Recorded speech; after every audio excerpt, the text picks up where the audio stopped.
Drive Energy Wednesday edition, coming to you live from Studio B at Rockefeller Plaza. I like that. You like that? Yeah. That's like seared in my brain from being a kid. Studio A is it what Studio B, I'm pretty sure. Is it Studio B in Rockefeller Plaza? Yeah. Okay. That shit's our mom always watched the Today Show. Big Today Still Show does gal. to this day. Today on Big Drive Energy, not today, we're going to talk about golf on the internet. It is a deep, dark world of golf on the internet, from tips, which we are posting now. Check it out. I'm posting. Big Drive Energy Pod. Yeah, I don't have any tips other than fucking hit the fairway, jab it on the green. More transfusions. More drinks. More liquor. More missed putts.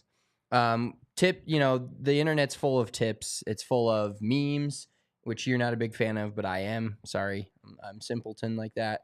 Also, just insane stories relating around the golf world. And we're going to discuss on all of that, talk about what we think is true, what we think is false, what we think is just hilarious. Just our hot takes on all of it. And then we're going to piggyback that with tweets that got no love segment from us in the past month. We're almost to the end of March already, which is insane. March Madness is semi upon us. Sweet 16 coming up this weekend. Best weekend. Also going to do a fairway or four. Love it. Love it. All right, let's tee it up. Golf on the internet. That is today's topic. It's fun to send you golf memes, but you hate them, and it's kind of sad. Well, there's so many. Okay, so there's definitely different levels of golf memes, and they're overused. You can tell the ones that all the typical golf accounts post just to get engagement, just because they need to post something every day. But then you get an organic meme like Tiger Woods. That Tiger Woods big dog meme was as good as it gets in the golf world for memes. I actually tweeted one that was like with the big dog picture that was like when your barista hands you the completely wrong coffee that you just spent $8 on. Big dog, like dap it up. I felt like that was a pretty good one. Probably didn't get much love. Should we add that to the segment at the end? We could. I think it was in February, but I think it was another one maybe. No, it was around the same time, but I was like when Spencer wants to give me a shot by shot of his 41 on the front nine. Just shit like that. That was a great meme. High quality. Yeah. So, all right, let's go through Big Dog in general. Let's run through that because Golf Digest not only... So Golf Digest is great for the content. I actually enjoy a lot of it. But some of these memes become so big that Golf Digest then retweets all the people. Because I think one of the fun parts about a meme in general, and there's two different types of golf memes. There's the memes that are from that meme world that you can relate to golf, but then this is one of those that was actually from a golf tournament turned into a viral thing. If it's not Tiger Woods, it probably doesn't go as big as it did. Yes. But here are some funny ones from, this is a Golf Digest article, but basically people that, quote tweeted this meme with their own little sayings like we did. Running into someone whose name I should definitely remember, but I don't. Unfortunately, that was from No Laying Up. Not shout out, but whatever. I'm so bad at names. I do this to everybody. Yeah. Like that is actually me all the time. I've tried to make the conceited, is it conceited or concerted? Concerted effort. Concerted effort. When I meet someone, shake their hand, say their name back to me. I'm like, hey, Dan, my name's Spencer. And then I turn around and I'm like, what's Brad doing? See, whenever I get introduced to somebody, I black out. Like I don't remember. I just try to not fuck up the handshake so bad that I do not listen to whoever's name is being said. So that is 100% me. Took me a while to I still don't know everybody's name in the office. And I'm not here all the time. I'm here like twice a week, maybe. Probably less than that, but still I'm like, what's up, bro? Like that's my go-to. Yeah, that's why Big Dog Boss. That's the equivalent of like, that's crazy when somebody's just telling you the most boring story ever. I do that. That's crazy. Yeah. Oh, dude, I do that. Well, I don't do that to you anymore. I'm like, what a story. Great story. Do you have time to tell it again? Yeah. Tell it again. You have time. Super bad meme. Shooter McGavin thanking the mall Santa for taking a picture with your kids. Big dog. I think of Bad Santa when I think of that. Oh, speaking of which, let's go down this rabbit hole a little bit. Did you hear they're trying to remake Happy Gilmore? Yes, I did. Well, I didn't know what was true and what was false about. It's I guess, swirling around the internet, so we may as well talk about it. yeah, it's on perfect. It's on golf Twitter. I'd be remiss if I did not say that Paige Spiranek would be the star of the show, 1000%. I think that the way it's depicted, she would be Happy's girlfriend. Like, I don't even know the lady's name who played his girlfriend. Like, it was the news reporter, I want to say. That would be played that. Oh God, that would be played by Paige Spiranek, the news reporter that like falls in love with Happy Gilmore. But Shooter McGavin would also be in the movie, and I honestly think that Keith Mitchell should play Shooter McGavin. Like, wouldn't have to change a thing, just make him play Shooter because that is so perfectly his personality. Like, slapping dogs off camera, not signing autographs. He definitely gives those kind of vibes. Like, don't fucking talk to me. I'm here because I'm better than you at golf. Yeah, it would be great to have some actual golfers in it because I think Will Zalatoris would play his caddy. I don't think they're going to get him to do that. Dude, I mean, that's why you almost think it's fake. Like, when something's too good to be true. Like, Paige Spiranek, Will Zalatoris. You could see Shooter McGavin. Like, I think that actual actor is down kind of bad. I've seen memes of him on the internet, of him just like shit-faced in a casino at 2 a.m, and everybody's taking selfies with him, and his eyes are just in the back of his head. He has no idea where he is. He could probably it was probably his idea to reboot the movie. He's like, hey, can I be Shooter McGavin again? Because that's literally how everybody knows him. And I guarantee you he made more money off that than anything else in his acting career. Oh, 100%. So it's the Chris McDonald who played Shooter McGavin. He first tipped fans off last week when he was on the radio in Cleveland, and he said he's seen a rough draft written by Adam Sandler of the movie, like Happy Gilmore 2. Hell yeah. Maybe it could be like a Champions Tour scenario because Adam's like older. That would be funny. And so is Chris McDonald or whatever his name is. Yeah. So is Shooter. Shooter's old. Happy's old. But I just feel Happy learned how to putt. Is that the line? Feel bad that yeah. I just feel bad like every sequel that comes out, I feel like people don't give it a chance. And I'm not a big movie guy, so maybe I can't see, but I think Happy Gilmore falls into a different category where it's so legendary and it's being remade by the same person that I think it would get a lot of love. Like, the movie industry, let's be real, it's kind of in the shitter. I've never been a huge superhero movie guy, like Marvel, and that's just the movie industry obviously is about making money, but it feels like the same production companies are pumping out the same dog shit year in and year out. So a few movies that off the top of my head that I would pay to actually go see in the theater. One would be the Peaky Blinders movie, which is reported to be happening. Oh my God, it's happening. Steve Carell meme. If that happened, must watch. Sequel to Happy Gilmore, must watch. No doubt about it. Yeah, well, and so Dan Patrick was actually in oh yeah, he was in Happy the Gilmore as movie. the cop. And this is kind of a funny story. So this is from Dan Patrick. Adam Sandler goes, "You're in it, bro. You play you." And then it says, "The next time you need from someone from ESPN, I'm your guy," Patrick told Sandler at a Knicks game.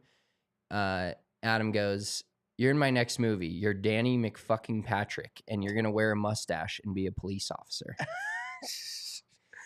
And dude, I guess he's been in over 10 of Adam Sandler's movies. Yeah, I actually heard an interview with Dan Patrick, and he said that Adam is just like the coolest dude. Like, he wants to hook up all of his friends because he has so much money. That's why he hires like Chris Rock and David Spade and Kevin James and all those guys over and over and over again, because just typical guys being dudes fashion. he just wants to work with his buddies. Like, who doesn't just want to work with their buddies? And if you got to choose who you worked with, would you not just want to work with your friends? Oh, absolutely. Well, I mean, we know that better than anyone. I think we've worked like basically every job we've ever had in some capacity or not with each other. Yes, and Sometimes that it always fucking ends up sucks. going in a crooked direction when I say something to you and you just overreact and rip me a new asshole for no reason. Do you just want to admit that you do that? Yeah, I overreact to you. Okay. I snap. Well, and the thing is that I snap easily. I though. push back on you. So, do you think Adam Sandler surrounds himself with a bunch of yes men? It's a real possibility. I mean, there's a few movies that he's made that he would be better off if somebody told him, don't make those. Yeah, probably. I mean, he is the GOAT, though. I do love Adam Sandler. It is crazy how many of his movies are like Adam Sandler, Jim Carrey are two of my GOAT all-time actors. I think they'll go down as two of the most like creative dudes, and specifically Adam Sandler because obviously Jim Carrey's creative, but with his own personality. Adam Sandler's creative in like movie form. Like Happy Gilmore is an all-time legendary movie. Golf or no golf. Like when you ask somebody who doesn't play golf, I asked my girlfriend, I'm like, have you seen Happy Gilmore? She's like, of course. Marissa, have you seen Happy Gilmore? What? Oh my God, we need to have a movie night. Oh my God. That's like saying you haven't seen The Sandlot. Okay. God damn. No, Happy Gilmore, very legendary. Would love to see it come back. And Shooter McGavin seems like he needs it to come back. Yeah. Well, I've also heard he goes on the radio and says some wild shit. Really? Yeah. Like I heard just Hot Mike Central with him on the radio. Like, why is he on a random Cleveland radio station? He's got to be a great interview. Oh, yeah. Well, if they have the dump button ready constantly. Have you ever seen one actor write out a character more in a movie than Shooter McGavin in Happy Gilmore? I'm sure there's a short list of those guys, but from my movie prowess, which is very low, I don't think so. Or like, unless you're a robot, like a Decepticon, they're going to stay in character, but there's not necessarily an actor for that. I know you've been kind of switched over by your wife to enjoy Marvel movies. Let's have an honesty hour. We're not live, off the record. Do you actually like those movies? Yes, I do. I'll be honest, I did. Like, I don't watch movies and I don't watch TV shows when any sort of sports are on, so kind of summer is my area. But when COVID happened, there's no, like, the closest we could get was the Michael Jordan documentary. Yeah. That was like utter bliss for me at that point, because I wasn't watching any sports. There was no sports on. It was the closest thing I had to it, and it was like appointment television for me. But I don't have anything else everything else comes secondary. But when we did watch all the Marvel movies, I enjoyed them. I thought they're not sports. No, they're not. But for a movie, you don't hate them. No, and I kind of enjoy movies or series of movies that go together, but you can also just watch one and you kind of get the idea of it. See, because my girlfriend is also very into those types of movies, and that is one place I draw a line in the sand, because if you watch one, there's like 30 more. Like I feel like, you watch the first one and I'll be like, when do you want to watch the second one? I'm like, never. Like, I'll watch one tops, but there's Aquaman, there's fucking this, there's that. Like, no, thank you. Well, it's the same shit. It's superheroes. You think there's that big of a difference between DC and Marvel? Yes, good quality. Big difference? Who's better quality? Marvel. Marvel's better quality. DC's like shitty. I think like the best thing they pulled out was probably Superman. Wow. Well, yeah. Or Batman, I guess too. I like Batman, Superman, Aquaman, fucking this, that. How many superheroes can you have? Spider-Man. I actually fuck with Spider-Man. Just ropes.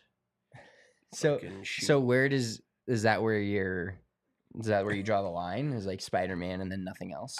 I've never actually sat through an entire Spider-Man. I've just like stopped for like 10 minutes when it's on TV. Okay. I've watched. Is Spider-Man Marvel? Okay, so I've watched at least a Spider-Man, but I know there's 3 of them? At least. There's like 8 of them. Yeah, there's Hasn't like there different. been like 3 different Spider-Men?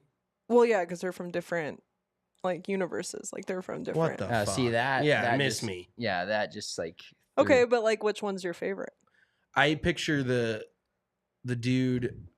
I mean, it was when I was a kid. So what is his name? Do you know their name? Oh, I see. It's the. Oh wow, Christopher something. No. 2 last names. You think so? I would guess so. Peter Parker is the name in the movie, though. Well, correct? yes, Peter Parker. Spider-Man actors. It's Tobey Maguire. Tobey Maguire. No, that's close not at the all. one I'm thinking of. Maybe it is. Are you thinking of what's his face? The second one? I'm thinking. No, I am thinking Tobey Maguire. Yep, that is who. Like Tom Holland. What is that? He's great. That's not Spider-Man. Okay. Neither is Jake Johnson. Andrew is the other one. I think Tobey Maguire is the one and only Spider-Man. Stand on business on that. Andrew Garfield is the other one. See, they just pull these nobodies out of the dust. It's like the Rockies organization. You pull somebody out of AAA, and all of a sudden they're in the big leagues. Nobody knows who the fuck they are, and nobody really cares either. Everybody's still going to show up to Coors Field to watch this AAA dude. Everybody's still filling up the theater to watch what's his face play this superhero. That shit pisses me off. I miss I'm not a big movie buff, but I miss like good quality movies. Play the classics, play the hits. From like the early 2000s. 90s, probably. early 2000s. That's when like Transformers is as far as I'll go. Partially because of Megan Fox. Because that was just the OG greatness of like, I think that's when a lot of dudes realized they were into women. They were like, holy shit, Megan Fox? Yeah, they're like, there's women that look like that on this planet? They're like, holy shit, she does not look like my mom. Jesus Christ. I'm just saying. All right, let's get back on the rails here a little bit with so we have a couple clips here or posts. This is more getting into golf Twitter on the internet, but this is another corner of where we go with golf memes and pictures and things that become stories. Because like you said, a lot of these things, these accounts, they feel the need to have to post almost everything. Yeah. So we've had the John Rahm bathroom scenario. Imagine you're like an intern at Golf Digest, and they make you like a graphic design intern, and they're like, make a map of Augusta and where all the toilets are for this article. Yeah, exactly. And they're like, what are you supposed to do about that? And create the graphic and everything that involves. I will say posting though, that. yes, I know, like that's got to be a low point for you. Like you go to a nice prestigious school, you're in all the student debt, and Golf Digest is like, just make us a meme of where all the toilets are at Augusta National. Yeah. And you're like, this is what I worked for in college. This is why I'm here. But I will say the toilet scenario with John Rahm being obsessed with the bathrooms makes more sense after seeing his master's menu.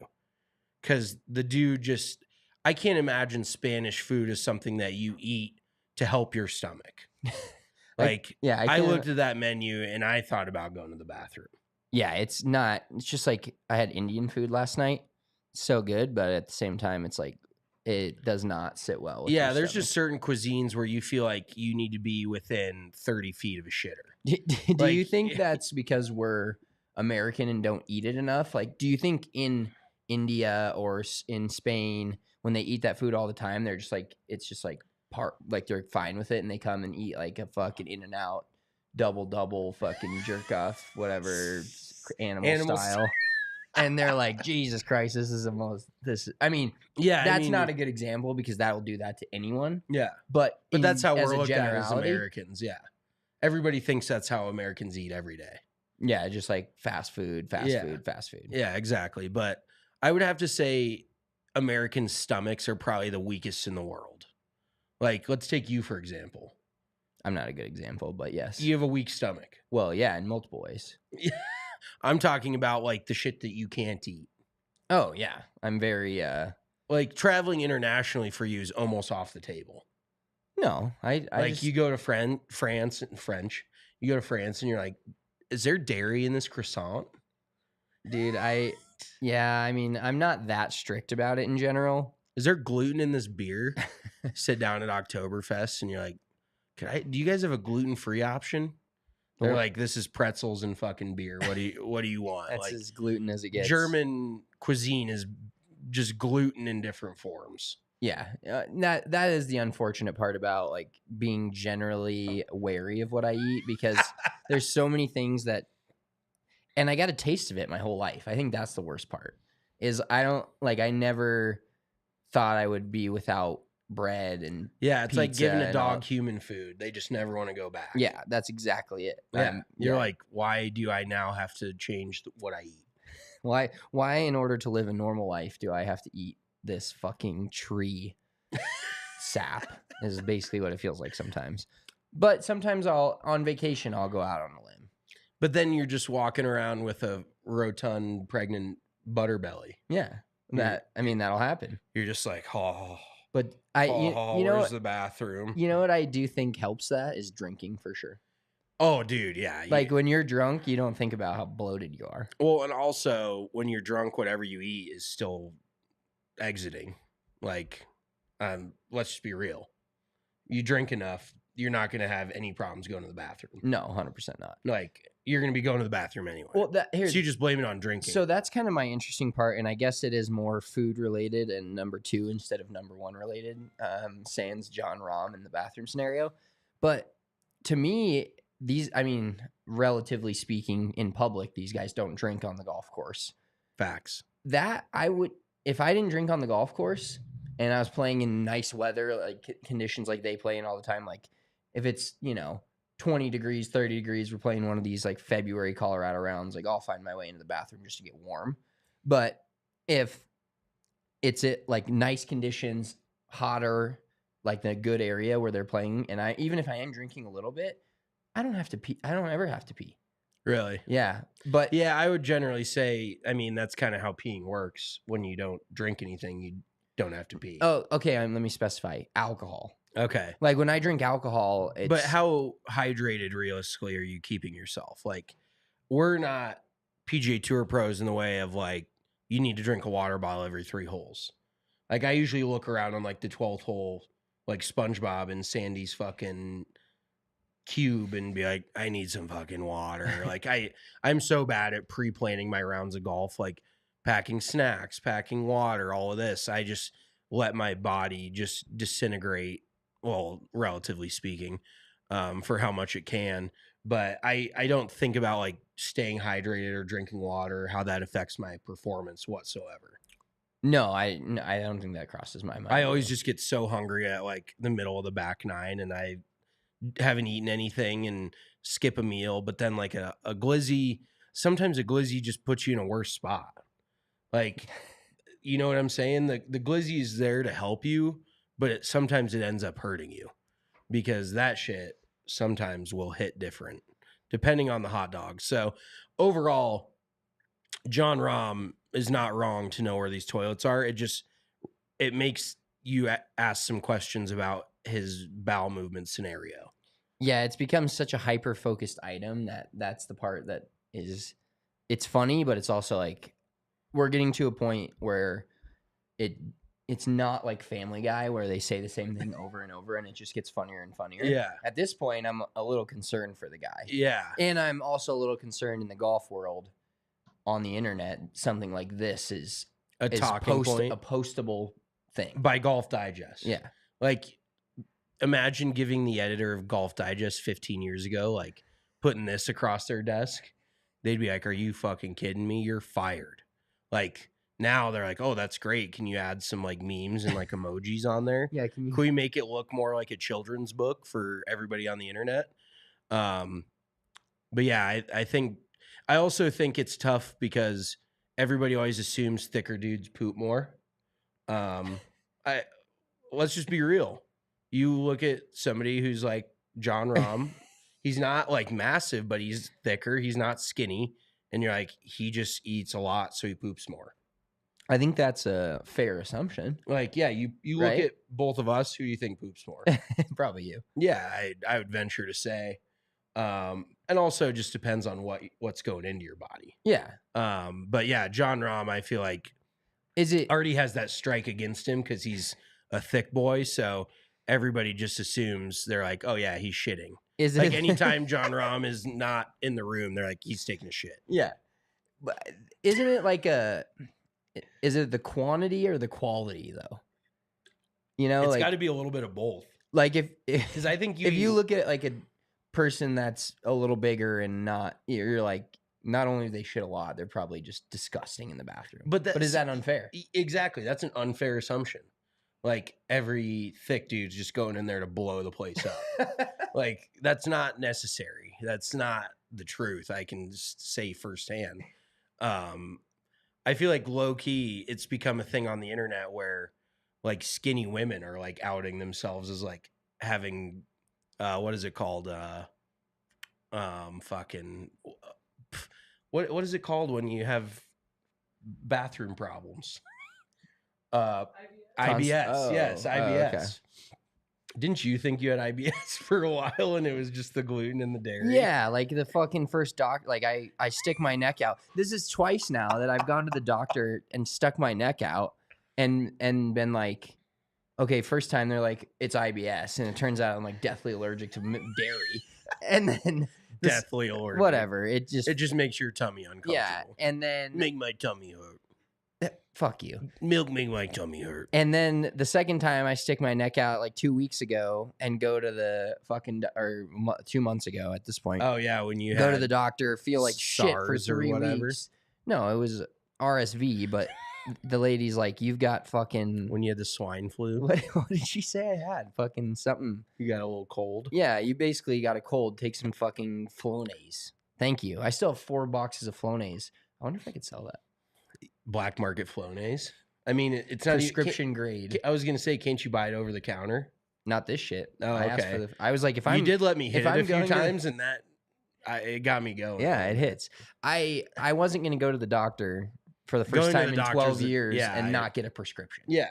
That's just un-American. I think as a grown adult, you just walk into the doctor's office and tell them what you want. Like, Big let's be pharma. real. How many times are they going to tell you no? Be like, I need an antibiotic. Like, I wish they would have told me that. I wish I would have. I think the that. last time I actually went to the doctor was like 7 or 8 years ago, and he just goes, "So what do you think you need?"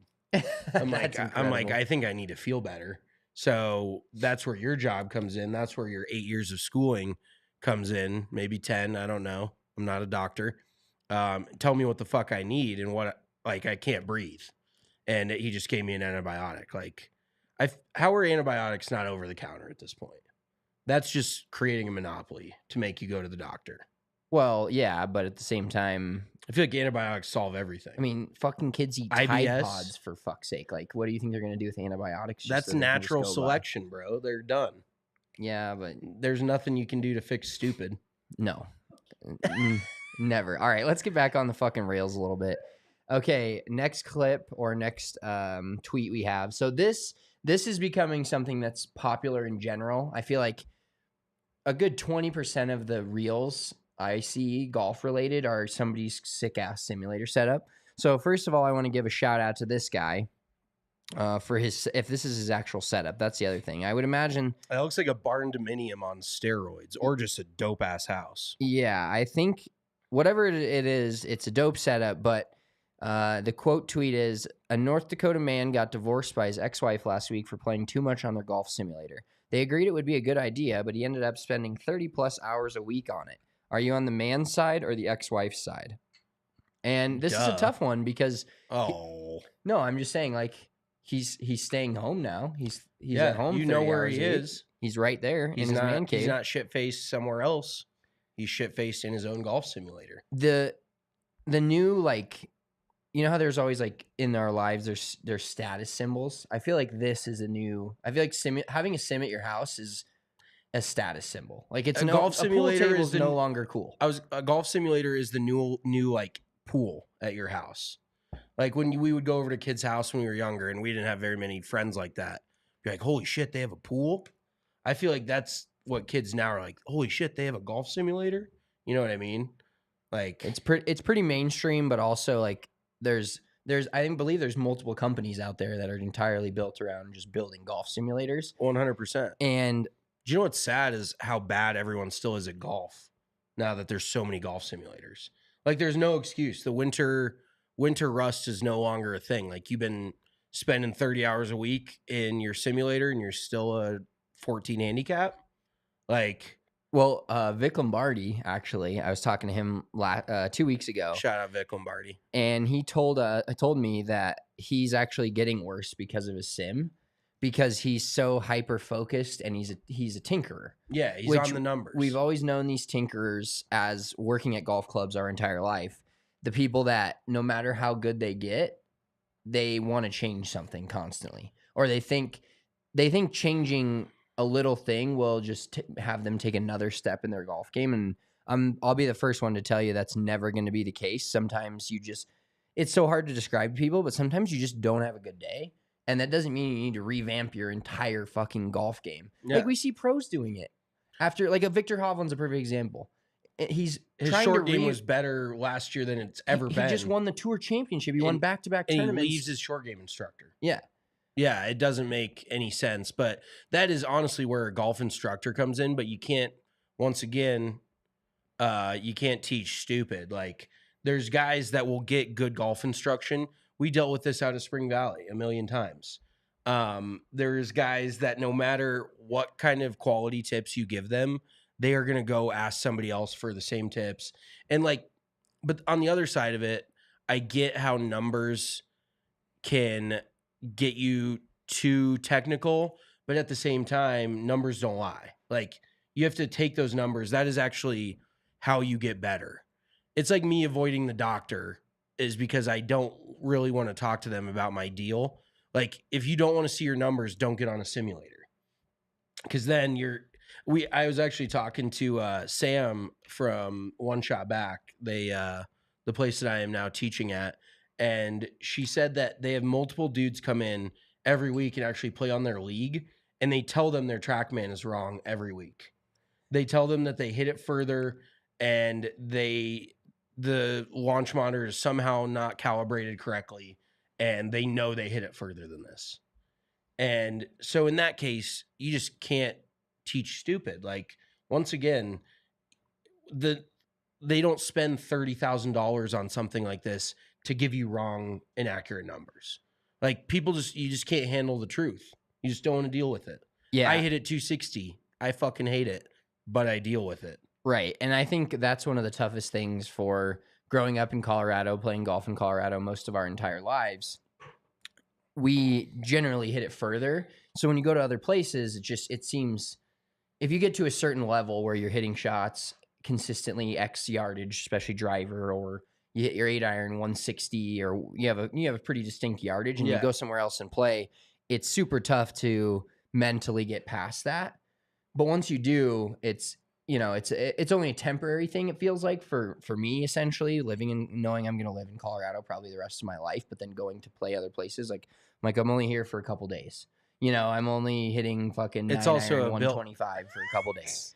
It is a fully built-in excuse at all times. If you live at a non-sea level elevation, that you just don't know your yardages. Yeah. Well, and going back to these guys at the sim, I think that it's a simulator is so actually accurate most of the time that when you go out and play winter golf, it doesn't have any outside conditions involved. Right. Exactly. Yeah. Like and we know this is one of the typical things in golf. If you've hit a single 8-iron, and I fall victim to this. I know it's a thing and I still fall victim to it. Like, I've hit a 7-iron once, 210.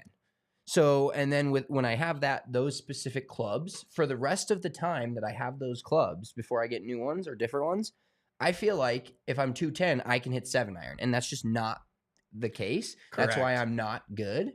But it's a general thing with people, and the second somebody hits a drive that goes 300 yards on a course, I hit driver 300 yards. 100%. Yeah. And I always find it so funny. Like, you can kind of tell when somebody's super into how far they hit it.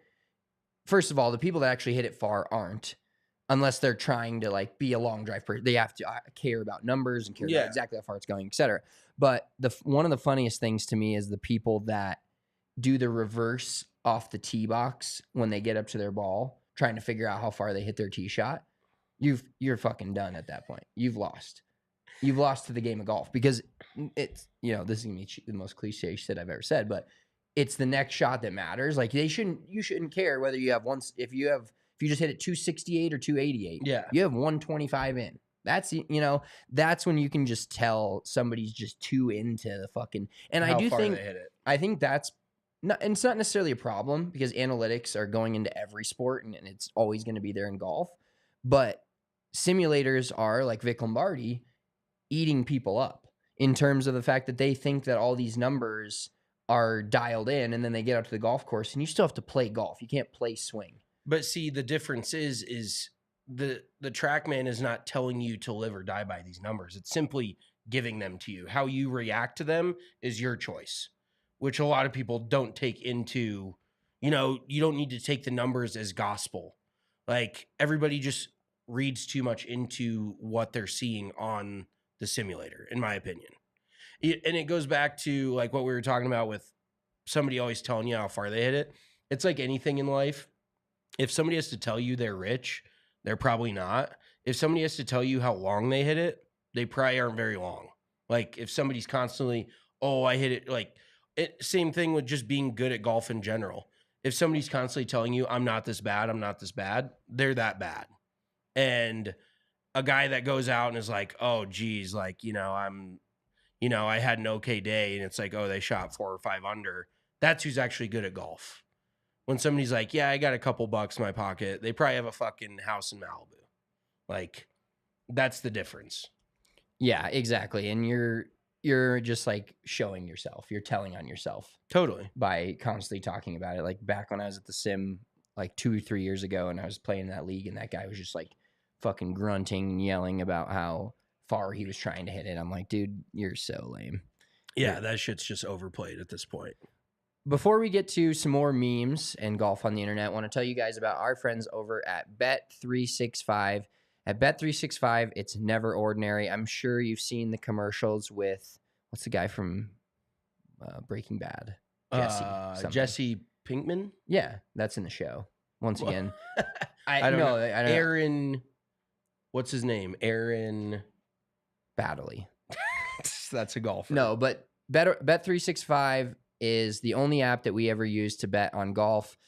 Use the code ALLCITY in all caps when you sign up for Bet365, and you get to choose between 2 offers of a first bet safety net of $1,000, meaning betting up to $1,000 on your first wager as you deposit.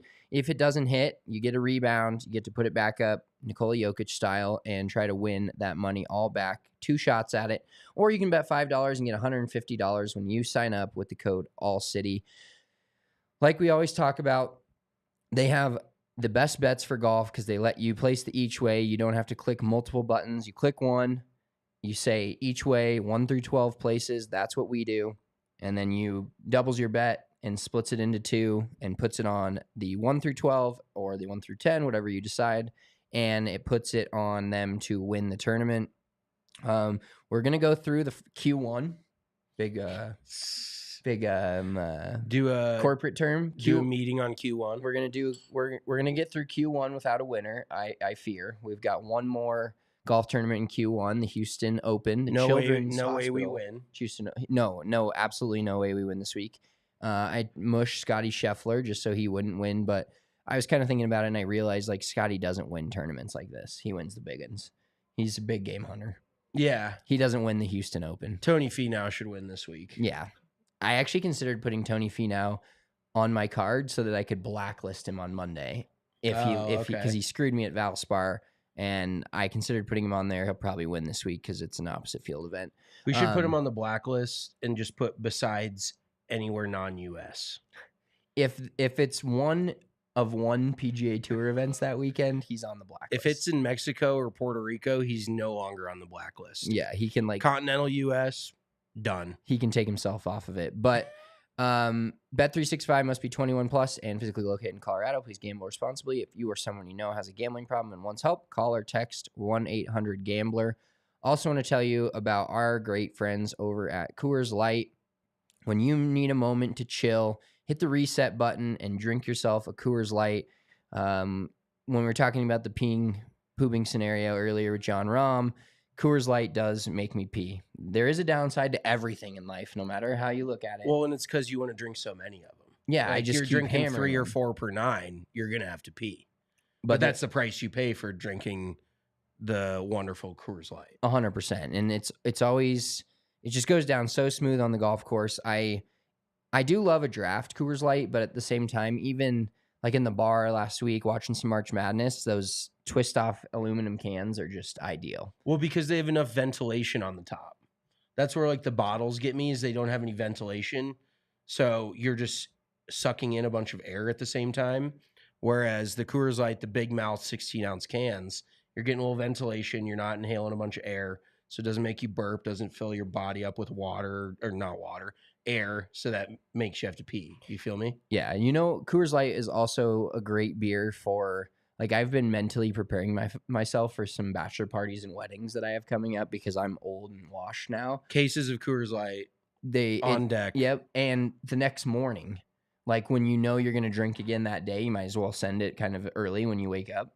And Coors Light's the perfect drink for that because it just goes down easy, nice and smooth. Ease your way into it. And then you try to not get hungover at all. You push the hangover back, you delay it until all the way to the end of your trip, and then the last day is the awful, or the first day you get home. The plane ride home or the drive wherever you're at. Yeah. But get Coors Light delivered straight to your door with Instacart by going to CoorsLight.com/DNVR. Celebrate responsibly. Coors Brewing Company, Golden, Colorado. All right. Next meme or picture we have up here. This is another different corner of the golf world, but similar to the big Tiger, big dog. What is it? Vince McMahon. Yes. This was probably one of the top memes of the past year in the golf world and in the general world, but there was so many good options for this. I felt like this was the best one. So for those of you listening on the podcast audio version, give us a like, subscribe, thumbs up. But if you're not watching on the YouTube, we'll give you a little picture. This is Dad. What was it like watching Tiger win the 2019 Masters? Vince McMahon meme. I think we did one of these ourselves, didn't we? You did. I forget what it was.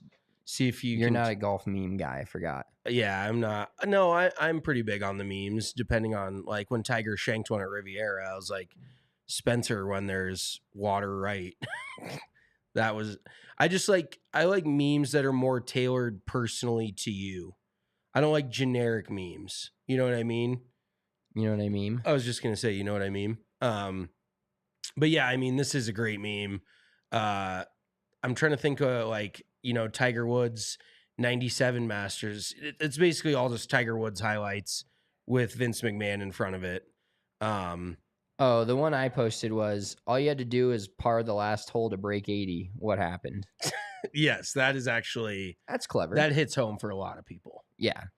How old were you when you first broke 80? Probably 23? Fuck off. 16.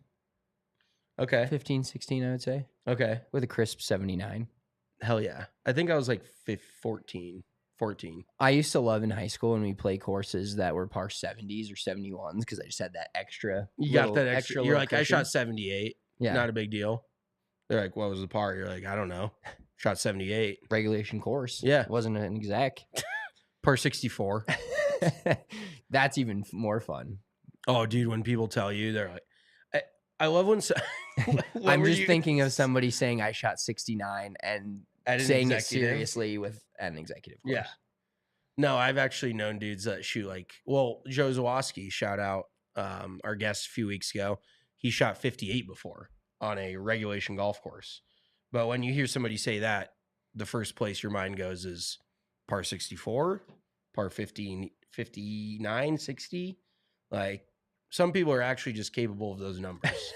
That is an actual possibility. Yeah. I mean, that is like 0.00000 infinity one of the golf population that has the capability of breaking 60 on a regulation golf course. Yeah, it's And it's not in this room either. no, not even close to this room. Nope. Well, so speaking of low numbers, we don't have a post for this, but there was a golf on the internet question. I feel like that's another realm of golf on the internet. Is like hypotheticals. Like, what would it take? This or that. And this was actually a pretty good one. I feel like we should discuss it just a little bit. It basically was, if you had 24 hours, could you birdie every single hole at your local course? There were some stipulations. It was not a 24-hour period in a row. It was 6 4-hour periods. And you got to play any holes you want in any succession. And then obviously once you make birdie, you're done with it.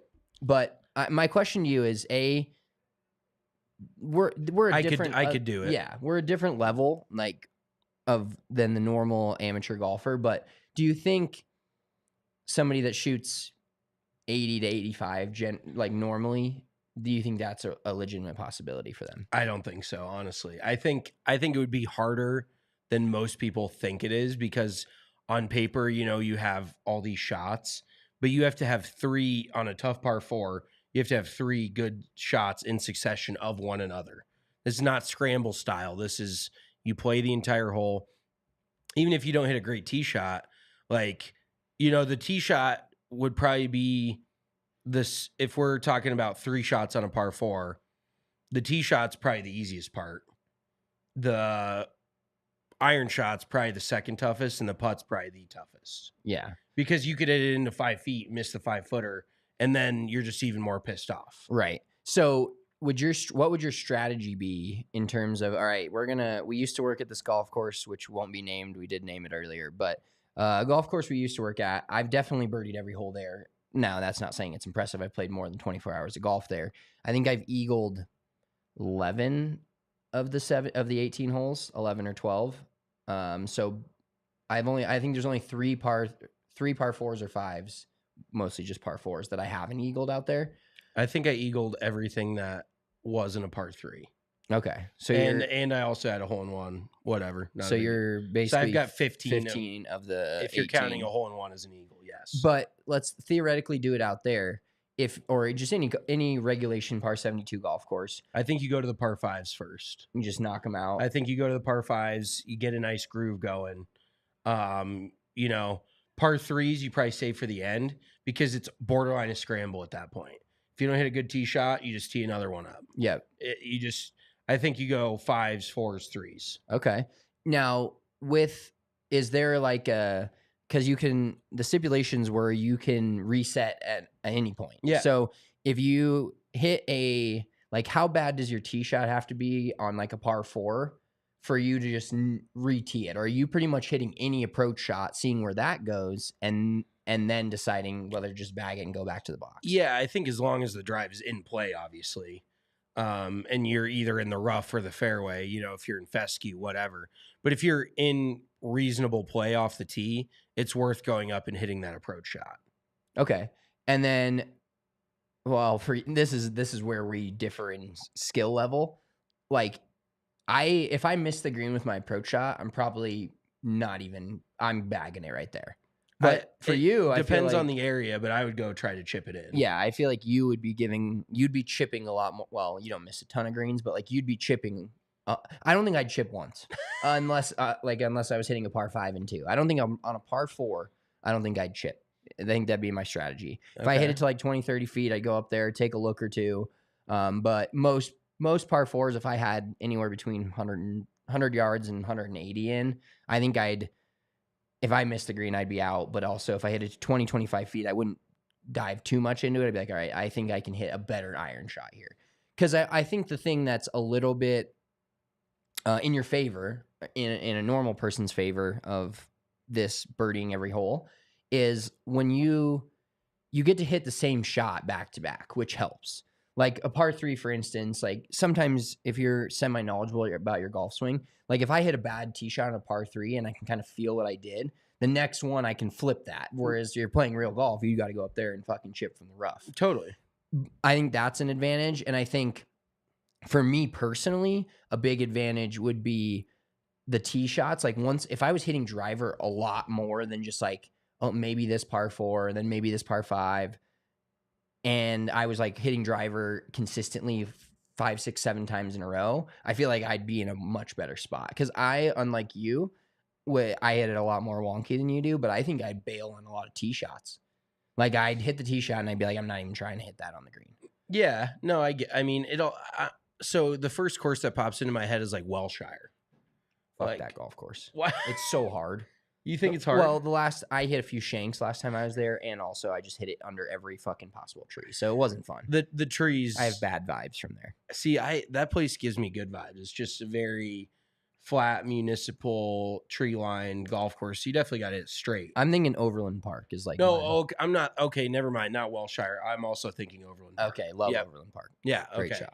Overland Park is great. Yeah, Welshire. I've only played there one time. Not my favorite.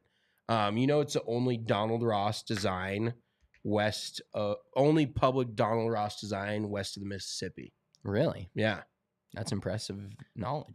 Yeah, I actually saw too, right? I saw it. It's built in like the 30s, I think, or 40s. But either way, yeah, it's pretty held in pretty high regard from a design standpoint. But I saw it on like the internet the other day. Let's be real, I've learned more from the internet than I ever learned at school. Oh yeah, absolutely. That's without a question. Now, do you think kids now, like, it's crazy to think we were in the generation that actually still read books at school, right? Like instead of just like getting a textbook. laptop. Yeah. How much nicer? I mean, that's another monopoly. Like, I just didn't go to college, so that doesn't count for me. But like buying books for school or like renting textbooks. How much money do you think the average college kid spends on that? Oh, it's an absurd amount. Yeah. When everything could theoretically just be online. Exactly. And maybe now it is. Now they We're probably so old. just make you pay $30 to rent the online version. Yeah. Which is even more of a monopoly. Oh yeah, they're just cooking. Oh, just yeah. absolutely raking it in. Profits are just flying for the colleges. All right, so while we're on the internet topic, let's get to our tweets of the last month that got no love. We'll pull these up here. So this is a new segment we started a month ago. We'll do it once a month, but basically every month we're going to find some of our own self-heralded great tweets where nobody ended up thinking that it was also good enough to give ourselves a heart. Next month we'll also do ones where me or you just like it, because I think that'd be funny. I was gonna say I didn't go through and like see, because there's definitely one like on some tweets where I was like, should I throw it in there? Because it's probably just one of us. But this one's good. One of the tournament announcers just said Austin Eckroat is grabbing this tournament by the throat. A little bit much for a Monday morning, possibly. That was me. That was you. Yeah, I was like, holy shit, that's 50 Shades of Grey up in a Monday morning PGA Tour finish, like grabbing it by the throat. It's a bit much. It's a bit kinky for a golf course. Yeah, I think he was. I think the Eckroat throat. I think he was just in that. I didn't even put together that it possibly rhymed. Oh well, yeah, maybe he was like Eckroat grabbing it by the throat. No, it wasn't. When have you ever heard a golf announcer raise their? You sounded like you were announcing a WWE fucking event right there. Probably accurate. All right, next one here. Wyndham. We did talk about this a little bit, but when you watch this back from his Players 72nd hole needs birdie to tie Scotty Scheffler for a playoff, he gave it the early walk, and I think you should replay it here. He says he gave it the early step. You never go early step, and if you can learn one thing from this podcast today, no matter how good it looks, even a foot out, just give it a second. Just stay there. Wait till the ball fully ascends or descends into the hole, and then decide to walk up and grab it or pull it out. Because 100%. It's never a good early walk. There wasn't a body view of Wyndham early stepping, but I think anybody that's played enough golf knows what we're talking about. Yeah, I think people didn't like that tweet because they know that they're an early walker. Probably. Everybody's fallen victim to it. It's like one of those things you only do once. You only make that mistake once. Yeah, and then you're out. Last tweet here, we've got, if anyone has a clip of Shane Lowry sarcastically fist pumping after missing his first bogey putt on 15, we'd love to have it. Nothing. Nada. Just not a tostada. And dude, we from talked the about crew. it on the pod, but Shane Lowry just misses a 40-footer by like a foot, and he just goes, yes. It's really funny when people I get that way. I don't think I'm funny when I do it because I try to make other people laugh if I'm being uncomfortably Yeah. bad or just not having a good day. But You're known to be funny. You're the funniest dude I know. oh, okay, well, you're the most sarcastic dude I know. You might be right. But yeah, like getting pissed off at yourself or just like the what is that? Is that you? We don't want to get into this reverse psychology with you again, but the like the negative self-talk that's just funny on the Yeah. golf course. Like I love doing that. Like I hit it right under a tree and I'm just get under the tree. I'm the king of that. And I'm like, oh, that's fucking perfect. Couldn't think of a better spot. Yeah, I call myself a hillbilly on the golf course quite a bit.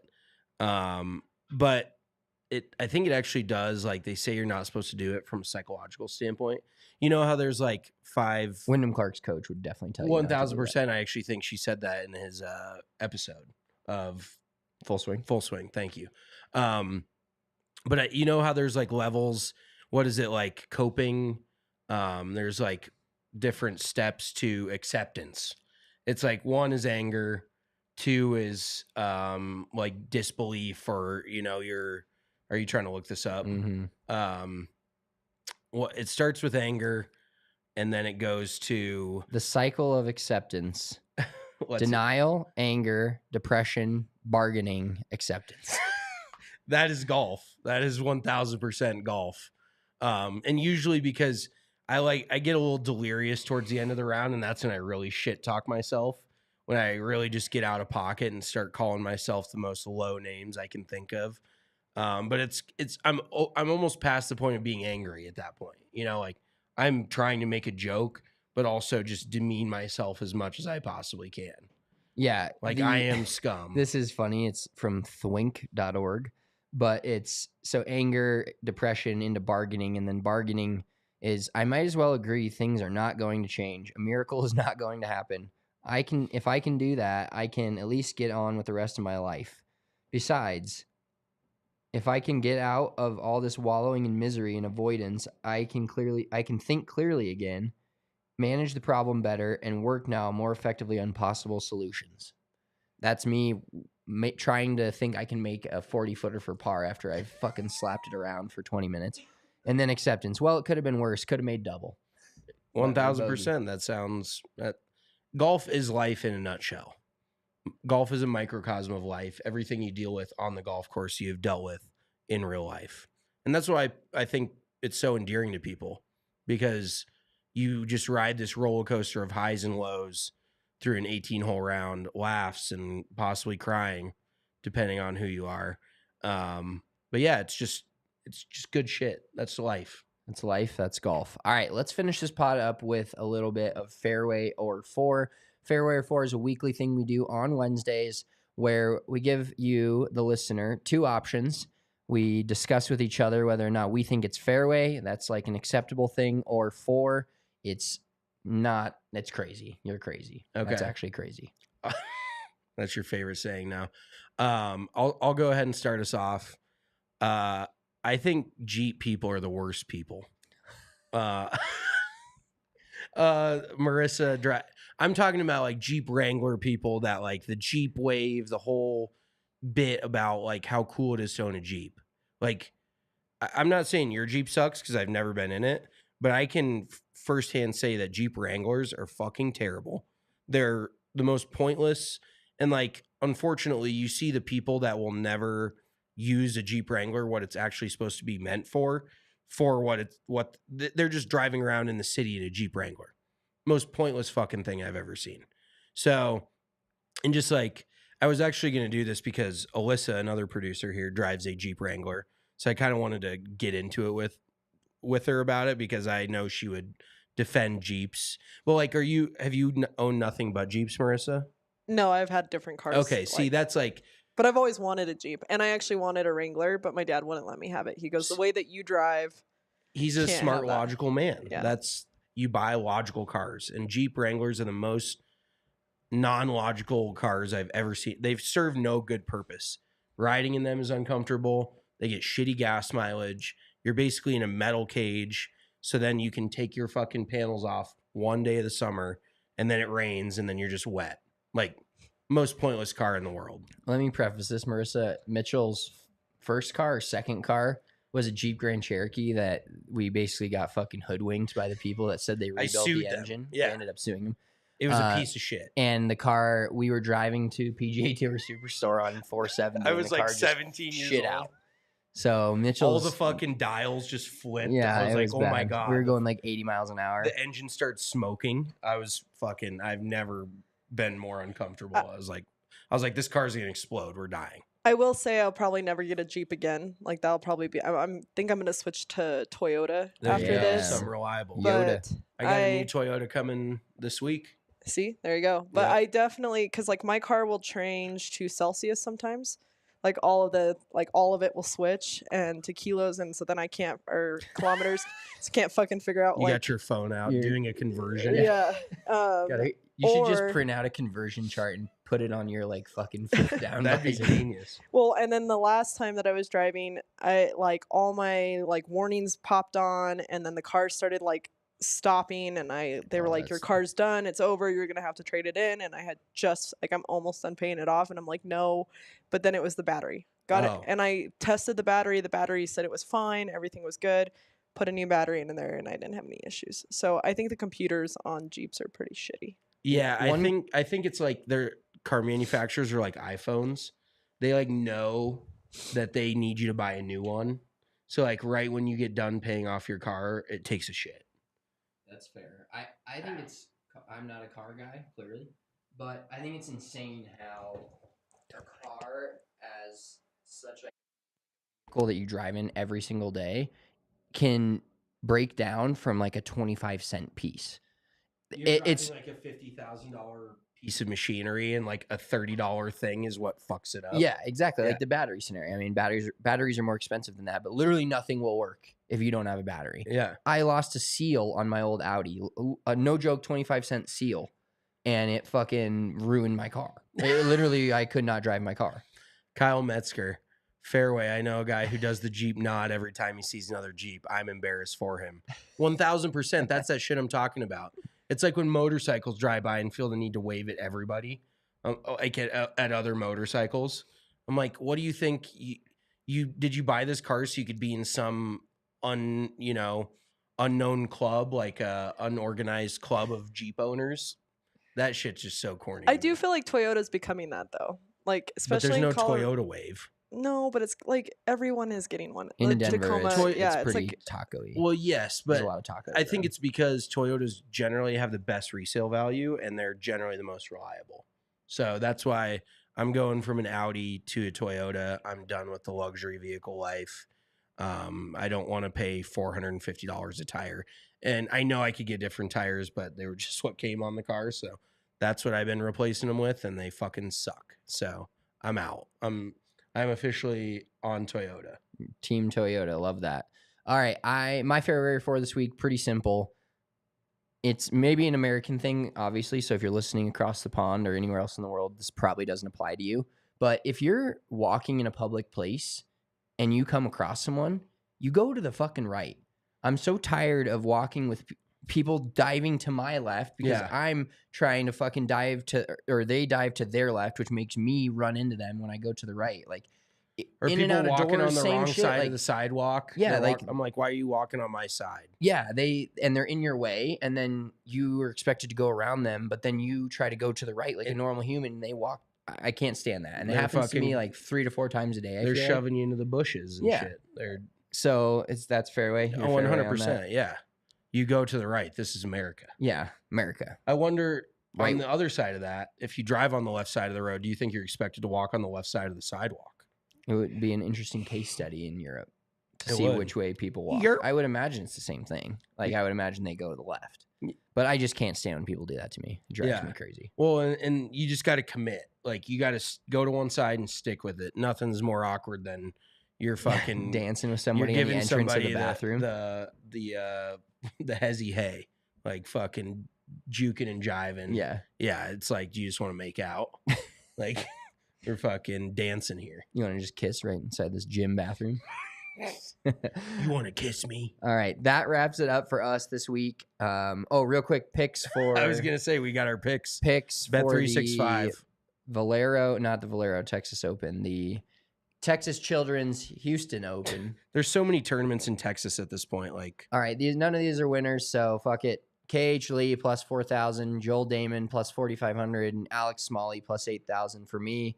We've had a lot of winners this year, not even close to the top 20 in the field in terms of odds at the beginning. So Peter Malnati, I'm throwing darts. Crybaby Peter last week was fucking plus 30,000 to win. Yeah, shout out to that guy. He's like, this is why not everyone should have a podcast. Yeah. That was funny. Yeah, I was like, thanks for fuck you. the engagement. Go fuck yourself. Bo Hostler plus 3,300. He just got those Southern vibes. That fucking visor he wears Texas just is guys. so Texas. Well, I think he's Louisiana. But No, he I'm went sorry. to He went to Texas. yes, he went to Texas. Never mind.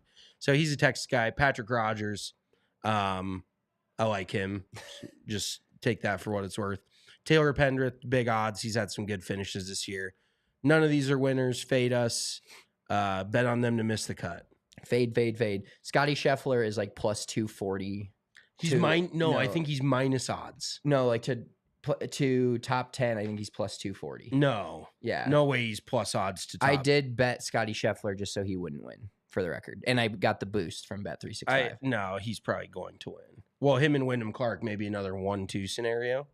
Yeah. They just like finishing first and second. Yeah, that's their thing. But not in a big tournament. I told you this isn't a big tournament. Scotty doesn't care enough about this. It doesn't give me it doesn't give me the straight up winner.